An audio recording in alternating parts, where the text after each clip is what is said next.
The senator has the floor. Today, February 22nd, marks the 285th anniversary of the birth in Westmoreland County of a great son of Virginian, George Washington. The senator from Eastern Fairfax and I have arranged for you to receive the 2017 Mount Vernon calendar and their quarterly magazine, both of which are on your desks today. Last year, I talked a little bit about Washington the Burgess. This year, I'd like to talk about Washington the politician. Elections were quite different back then. In Washington's day, retail politics were frowned upon, and candidates were discouraged from mingling with the voters.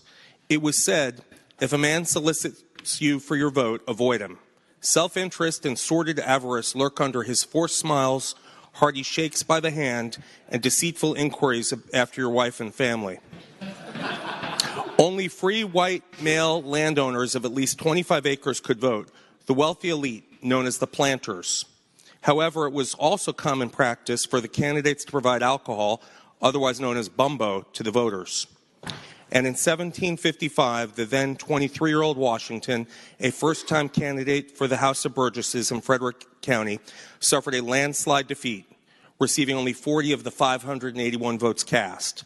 This was due in large part to his failure to provide bumbo to the voters. In 1758, Washington ran again and won. During that election, he supplied 28 gallons of rum, 50 gallons of rum punch, 34 gallons of wine, 46 gallons of beer, and 2 gallons of cider, an impressive 160 gallons of liquor to 391 voters. That's more than a quart and a half per voter. Washington had clearly learned his lesson because a key to victory was swilling the planters with bumbo. Now, after his first term, the Burgess ran again, this time from Fairfax County, which he represented from 1761 to 1775. He served on 3 committees, religion and propositions and grievances, and the one I serve on today, privileges and elections. Washington won the friendship and respect of his colleagues and built enduring relationships with Virginia leaders who would later become fellow founding fathers. Of course, he went on to prove himself as a force in the Continental Congress, a general, and our first president. Today, no one has an unkind word to say about the father of our country. But in his day, President Washington was widely criticized in the press. He was accused of having the style of a monarch. It was said at one point that the presidential mansion in New York City was surrounded by innumerable multitudes from day to day, buzzing and cursing the president. The press was a vigilant check on presidential power, just like today. In 1798, after his retirement, Washington installed a whiskey distillery at Mount Vernon, and it was very profitable. The distillery produced 12,000 gallons per year.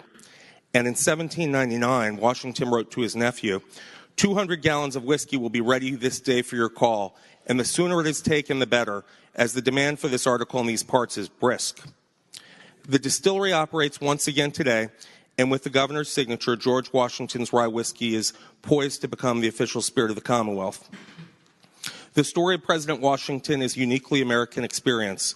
He overcame adversity, he learned lessons, he adapted. We know he rose to become a great general, revered founding father, and our beloved first president. I move that when we adjourn today, we do so in memory of and honor of a great Virginian, President George